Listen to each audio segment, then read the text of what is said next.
제목이 믿음의 결국은 영혼의 구원이다라는 제목입니다. 성경은 반드시 예수를 믿어야 한다라는 것을 강조하고 있고, 우리가 또 사람들을 만나서 가장 많이 하는 말이 예수 믿으십시오 라고 합니다. 왜 예수를 믿어야 하는가? 여타의 여러 가지 말들은 있겠습니다만은 가장 중요한 포인트, 그 믿음의 마침, 결국, 목적, 열매, 이 모든 것을 통합한 내용이 너의 영혼이 구원받기 위함이다라는 것에 대해서 말씀하는 것입니다. 구원이 없다면 예수를 믿을 필요가 없다는 것이지요. 오늘 8절의 내용을 보면은 예수를 너희가 보지 못하였으나 사랑하는도다. 이제는 보지 못하나 믿고 말할 수 없는 영광스러운 즐거움으로 기뻐하니라고 합니다. 주님을 한 번도 만나본 사람이 없어요. 주님을 경험하지 못했어요. 근데 어떻게 이 주님을 경험해보지 못한 사람들이 예수를 믿게 되어지고 믿음뿐만 아니라 그 역사 안에서 즐거워하고 기뻐했는가? 이 즐거움이나 기쁨은 세상이 주는 즐거움이나 기쁨을 말하는 것이 아니고, 당시에 그리스도인으로 살아가는데 여러 가지 고충과 고난이 있었습니다마는 그럼에도 불구하고 고난받고 살아가는 자기 자신의 삶에 대해서 원망하지 아니하고 기뻐했다, 감사했다라는 것입니다. 예나 지금이나 사람들이 공통적으로 하는 몇 가지 말들이 있습니다. 나도 한번 믿어보고 싶은데 도대체 믿어지지 않는다는 것이죠. 하나님을 한번 만났으면 좋겠다. 한번 보였으면 좋겠다. 한번 보여줬으면 내가 믿을 것인데. 이런 말들입니다. 그리고 하나님이 계시다는 확정적인 증거가 무엇이냐라는 여러 가지 아무튼 그런 말들을 하죠. 이런 말들 하는 것이 비정상적인 것이 전혀 아닙니다. 아주 정상적인 사고의식을 가진 사람들이 하는 말이에요. 여러분, 세상은 보여줘야 믿습니다. 성경에도 그런 말이 있어요. 예수님의 제자 도마라는 사람이 있는데 예수님이 부활했다는 소식이 들려왔어요. 자기는 보지 못했어요. 그래서 이 분위기 안에서 그냥 제자들이 만나서 함께 만나서 술렁거리고 있는데, 그때 도마가 불쑥 나서가지고 나는 그분이 부활했다는 소식을 전혀 믿지 못하겠다. 내가 그분의 몸을 직접 그 칼자국 난 옆구리에 손을 넣어보지 않고 그 못자국 난 손을 만져보지 않고는 내가 믿을 수 없다 라고 할 때에 우리 예수께서 그 부활하신 몸으로 제자들이 모인 중앙에 오셨습니다. 시공간을 초월해 오신 거예요.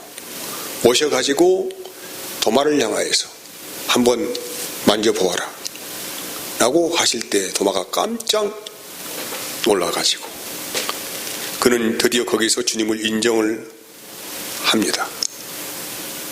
그때 예수님께서 하신 말씀이, 너는 나를 보는 거로 믿느냐? 믿지 않고 믿는 자가 복이 된다 라고 하십니다. 시대가 변했습니다. 우리는 지금 이 시대 안에서 예수님을 경험할 수 있다거나 그분을 직접 만나본다거나 만져본다거나 대화를 해본다거나 이런 일은 불가능합니다. 인간은 자기 자신이 경험하지 않는 어떤 일에 대해서 믿을 수는 없습니다. 우리는 시각적으로 청각, 촉각, 후각 이런 감각기관을 통하여서 경험되어진 것만 믿게 되어 있어요.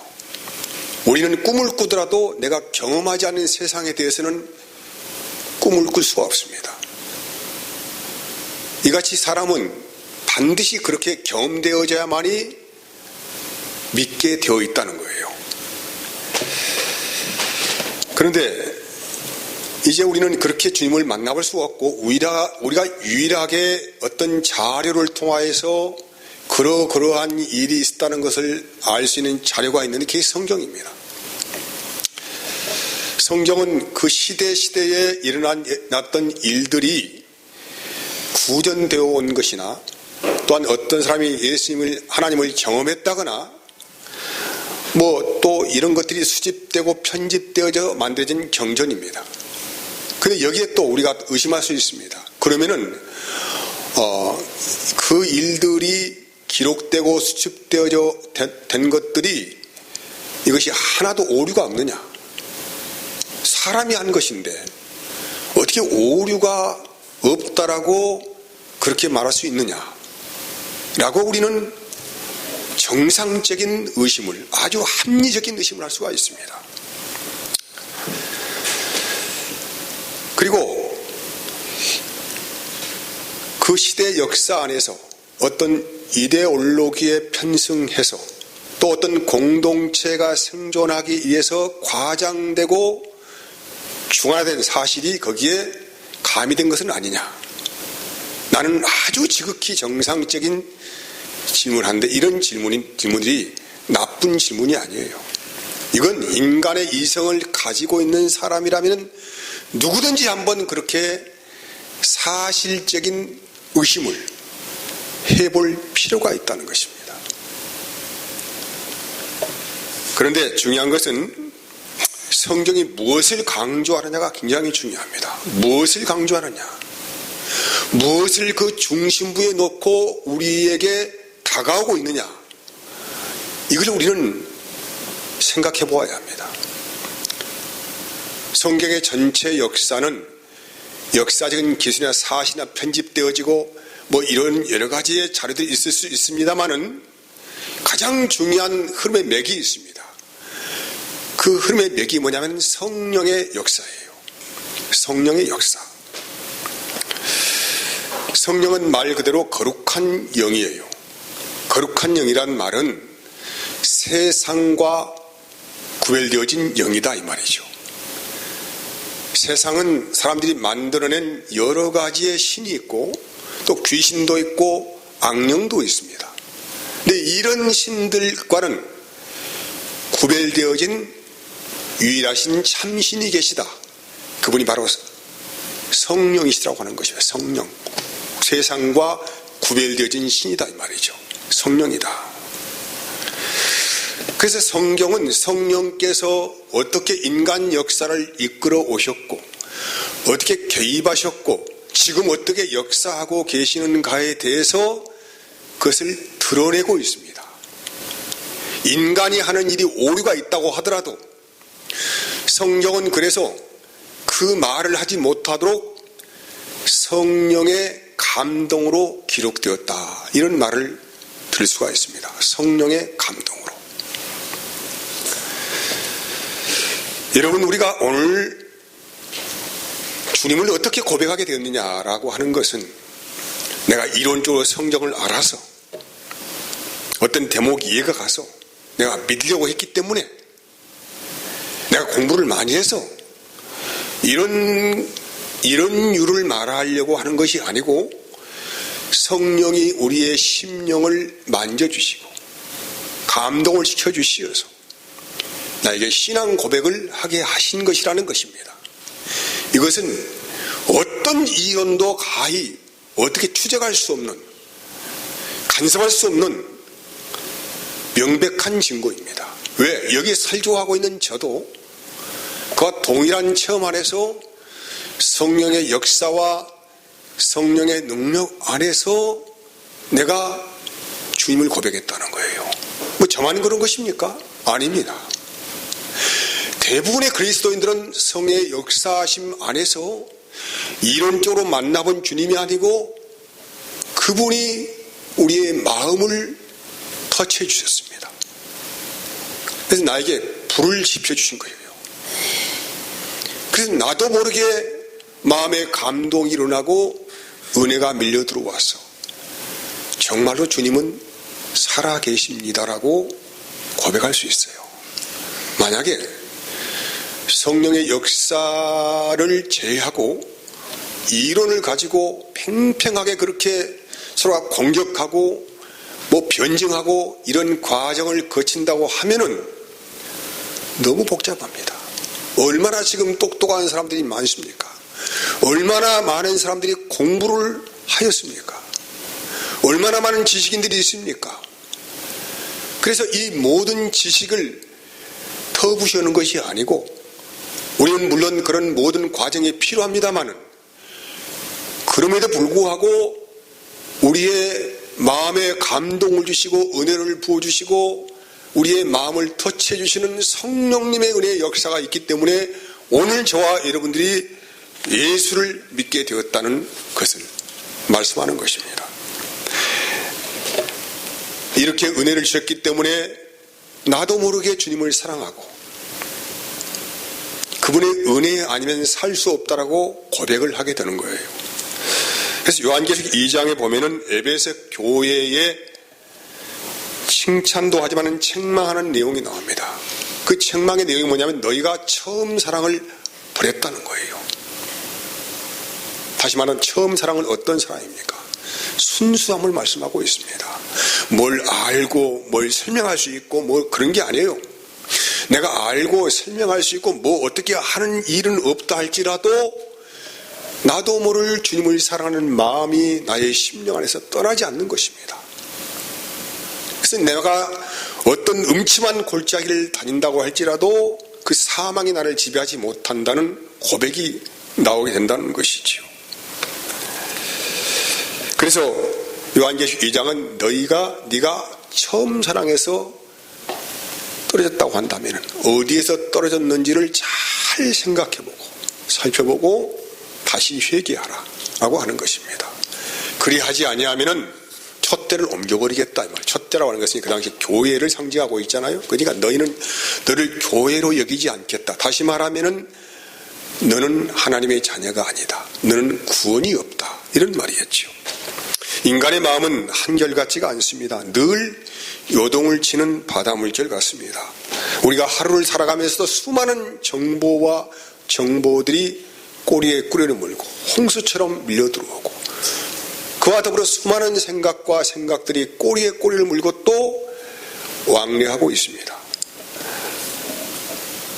어떤 때는 어떤 이론과 정보가 너무 크게 들어와서 잠시 우리의 마음을 헤집어 들어올 수 있고 또 그것이 한참 동안 나를 떠나지 않고 왕노릇하면서 있을 수 있습니다. 또 한 가지가 떠나가면 더 큰 것이 들어와서 온 마음을 헤집어 놓고 내가 틀렸네 잘못되었네 하면서 또 후회하고 이런 일들이 얼마나 우리가 많습니까? 여러분, 그래서 젊은 사람들은 노인들의 말을 백발의 영광을 함부로 말하라 이 말이죠. 왜냐하면 인간은 늘 변화무쌍하고 생각과 감각과 능력들이 달라져 갑니다. 그래서 여러분, 결혼하지 않는 처녀가 결혼한 아주머니를 이해할 수가 있겠습니까? 아니에요. 전혀 세상을 대하는 태도나 관계의식이 틀립니다. 왜? 달라요. 너무 달라요. 여러분, 그래서 그렇습니다. 신앙의 본질이 무엇입니까? 주님을 붙들고 살아가는 것입니다. 근데 주님이 아닌 것들에 대해서 자꾸 간절함이 있다거나 이것이 있다고 한다면은 이것은 분명히 어떤 잘못된 사상과 무엇인가가 나를 현재 사잡고 있다는 것에 대해서 알려주는 것입니다. 그래서 우리는 늘 하루를 돌아보는 시간이 필요하고 또 기도가 필요하다는 것이죠. 어디에서 떨어졌는가에 대해서 잘 생각하여 보고 다시 부여잡고 일어나라고 말씀하는 것입니다. 하지만 우리 안에 깊이 뿌리가 박혀 있는 것들이 쉽게 나를 놓아주지 않습니다. 그래서 이 싸움은 너무나도 어려운 싸움이기 때문에 피 흘리기까지 제약과 싸우라고 말씀하신 거예요. 기독교 역사가 시작된 지가 2000년이 넘었습니다. 이 긴 시간 동안에 수많은 이단들의 공격과 더불어 시대의 조례에 휩쓸어간 것들이 있습니다. 처음 사도들이 우리에게 전해진 복음이 그동안 이 긴 역사 안에서 때묻지 않고 그대로 흘러왔을까? 그렇지 않다는 얘기죠. 수많은 이단의 조류에 휩싸여서 변질되고 부패되고 퇴색되어져 왔습니다. 그래서 교단마다 어떤 신앙 운동을 하냐면은 돌아가자 이 말이에요. 돌아가자. 앞으로 또 나아가자는 게 아니에요. 리폼도 하자. 개혁하자 이 말이죠. 이 개혁이란 말은 뭔가 새로운 것들을 향하여 나가자는 말이 아니고 원래 초대교회로 돌아가자 이 말이에요. 원래 초대교회로 돌아가자. 하지만은 초대교회로 돌아가는 것이 쉬울까요? 매우 어렵습니다. 너무 어려워요. 왜냐하면 서로가 성경을 달리 해석하고 있기 때문에 교단마다 리폼도 하지 않은데 성경을 해석하는 방법이 달라요. 신학이 다르다는 것이죠. 그래서 처음으로 돌아가자는 것은 너무 어렵습니다. 하지만 그럼에도 불구하고 한 가지는 분명한 공통점이 있습니다. 그게 뭐냐면은 믿음의 목적지가 같다는 말이죠. 믿음의 목적지는 네 영혼이 구원을 받는 것이다라는 것에 대해서는 여기에는 이견이 없습니다. 현재 저희 교회에는 몇 가지의 것들을 그냥 던져버렸습니다. 구약의 절기, 다시 말하면 맥주, 감사절, 추수감사절들을 우리는 지키지 않는다라고 말씀했고, 또 저희는 그런 절기들을 지키지 않습니다. 왜냐하면은 잘못 덧씌워진 것들이 있기 때문에 이것은 매우 혼돈스러운 것이다 라고 해서 더 주님께 가까이 가보자는 의도 안에서 이런 절기들을 그냥 우리는 없애버렸습니다. 그리고 두 번째는 11조와 각종 여러 가지 헌금의 명목을 없애버렸습니다. 왜? 성경이 그렇게 말하고 있지 않으니까. 이렇게 없애버리니까 생겨난 현상은 열기들이 다 식어버리고 또 교회를 향한 마음들이 더 간절해진 그 시간에 더 식어버렸다는 것입니다. 별로 좋지 않아요. 그래서 사람은 뭔가 목적의식을 심어주고 뭔가 형식을 만들어내고 과정을 만들어서 의무화시켜야만이 또 경쟁의식을 심어줘야만이 뭔가 열기가 살아나는 것 같고 또한 더 열심을 낼 수가 있다는 것을. 이거 심적인 작동입니다. 이것은. 하지만 그렇다고 해서 성경이 말하지 않는 것들에 대해서 뭔가를 얻어보자고 하는 것은 더 참 우스운 이야기라 이 말이죠. 하지만은 믿음의 결국은 영혼의 구원입니다. 10절에 보면은 이 구원에 대하여 너에게 임할 은혜를 연하던 선지자들이 부지런히 살폈다고 하는 것입니다. 이 말은 구약의 선지자들은 하나님의 말씀을 거역하는 이스라엘 백성들을 보고 왜 하나님이 저들을 심판하지 않는가에 대해서 매우 고민했다는 얘기죠. 왜 하나님이 저들을 거둬가지 않는가? 하나님이 왜 저들을 멸망시키지 않는가에 대해서 부지런히 살펴보았는데 그런 과정 안에서 하나님께서 개입을 하셨어요. 그 개입이 뭐냐 하면은 오늘 11절 말씀 보면은 이런 내용이 있어요. 자기 속에 계신 그리스도의 영이 그 받으실 고난과 후에 받으실 영광을 미리 지원하여 누구를 또는 어떠한 때를 지시하는지를 상고했다고 10절에 이어진 말씀이에요. 10절에 이렇게 말합니다. 이 구원에 대하여는 너에게 임할 은혜를 예언하던 선지자들이 연구하고 부지런히 살펴보았는데 자기 속에 계신 그리스도의 영이 말씀했다 이 말이죠. 즉 성령의 역사가 있었다는 거예요. 구약에도 선지자들을 통하여서 그들이 하나님의 은혜가 어떻게 임하는가에 대해서 고민하고 있었는데 하나님이 개입하셔서 그리스도의 영을 거기에 보여줬다 이 말이죠.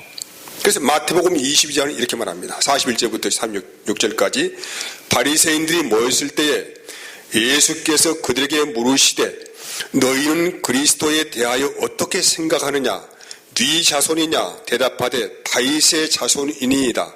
가라사대 그러면 다윗이 성령에 감동하여 어찌 그리스도를 주라 칭하여 말하되 주께서 내 주께 이르시되 내가 내 원수를 내 발 아래에 둘 때까지 내 우편에 앉으리라 하셨도다 하였느니라. 다윗이 그리스도를 주라 청하였은즉 다윗이 성령에 감동하여서 그 당시에 그리스도를 주라 칭하였다라고 말씀하는 것입니다. 다윗이 어느 때 사람입니까? 지금 이 시대의 사람 아니지 않습니까? 구약의 한 중간에 태어난 사람이에요. 그가 성령의 감동하에 오실 그리스도를 보았다는 것입니다. 요한복음 8장 56절부터 59절까지 너희 조상 아브라함은 나의 때 볼 것을 즐거워하다가 보고 기뻐하였느니라. 유대인들이 가로되 내가 아직 50도 못 되었는데 아브라함을 보았느냐? 예수께서 가라사대 진실로 진실로 너에게 이르노니 아브라함이 나기 전부터 내가 있었느니라 라고 합니다. 아브라함, 다윗 이 모든 사람들도 성령의 감동과 능력 안에서 그리스도를 보았고 그리스도는 그 이전부터 계셨던 분이라고 그렇게 말씀하는 것입니다. 여러분 우리가 오늘날 왜 구약을 던져버리지 않고 이렇게 합본으로 만들어가지고 구약과 신약을 살펴보고 있냐? 왜? 구약은 왜 상관이 없지 않습니까? 구약의 경전은 유대인들에게 필요한 것이지 왜 우리에게 구약이 필요 있느냐고 물어본다고 한다면 우리는 구약에 예언되어 있는 이 내용이 어떻게 신약을 통하여 그리스도께서 성취하셨는가를 보기 위해서 잘 살펴보기 위해서 그래서 구약과 신약을 성경으로 정경으로 우리가 받아들여서 지금 우리가 살펴보고 있는 것입니다. 하나님께서 어떻게 놀라운 방법으로 그 언약을 성취하셨는가를 이 성경을 통해 우리는 분명하게 확인할 수 있다 이 말이죠. 그래서 왜 이걸 하기는 게 중요합니까? 하나님이 어떻게 자기 백성들을 자기의 자녀로 삼으셨는가? 다시 말하면 그들의 영혼을 구원하셨는가에 대해서 알아보려고 분명하게 보려고 우리에게는 구약도 필요하고 신약도 필요하다 이런 말이에요. 예레미야 31장 31절 34절까지 말씀은 여호와의 말씀이니라 보라 날이 이르리니 내가 이스라엘 집과 유다 집에 새 언약을 맺으리라. 이 언약은 내가 그들의 조상들의 손을 잡고 애굽 땅에서 인도하여 내던 날에 맺은 것과 같이 아니할 것은 내가 그들의 남편이 되었어도 그들이 내 언약을 깨뜨렸습니다. 여호와의 말씀이니라. 그러나 그날 후에 내가 이스라엘 집과 맺을 언약은 이러하니 곧 내가 나의 법을 그들의 속에 두며 그들의 마음에 기록하여 나는 그들의 하나님이 되고 그들의 백성이 될 것이라고. 이유가 분명합니다. 우리가 구약의 선지자들과 여러 사람들이 살펴보고 연구한 그 모든 것에 대해서 이 예언이 어떻게 연결되어져서 우리에게 넘어왔고 신약을 통하여 뭘 지금 우리에게 증거하고 있는가를 분명히 우리에게 말씀하고 있는 것입니다. 그런데 이 역사 안에 큰 축을 이루고 계신 분이 누구냐면 성령이에요. 성령. 이것은 어떤 대단한 브레인이 나타나서 성경을 파헤치고 들어가고 역사를 고증하고 뭐 이런 모든 관점을 헤어졌고 무엇을 오류를 끄집어내려고 해도 그것이 불합리한 것은 성경은 그런 역사를 말하는 것이 아니고 성령이 어떻게 인간 역사에 개입하시고 어떻게 그들의 영혼을 구원하시는가에 초점을 맞추고 있기 때문입니다. 그래서 성경은 성령의 감동으로 기록된 것이다라는 것을 아주 분명하게 그렇게 우리에게 말씀하고 있어요. 우리가 오늘 왜 경험해보지도 않는 예수를, 한 번도 만나보지도 못한 예수를 믿고 있느냐 라고 물어본다면 분명히 그것은 불처럼 뜨거운 성령의 역사가 우리의 심령을 헤집고 들어오셔서 은혜를 부으셨다, 우리를 만나주셨다, 터치하셨다. 그 은혜를 받았기 때문에 우리는 그분을 사랑하고 그분을 기뻐하고 그분을 즐거워할 수밖에 없다는 이 사실에 대해서 받아들이시고, 혹여나 내가 지금도 그 순수한 그 만남의 첫사랑을 잃어버렸다고 한다면 내가 어디에서 떨어졌는가에 대해서 다시 한번 잘 생각해 보시고 기도해 보시고 다시 회복의 역사가 일어나는 이 은혜가 있기를 진심으로 축원합니다. 하나님 감사합니다.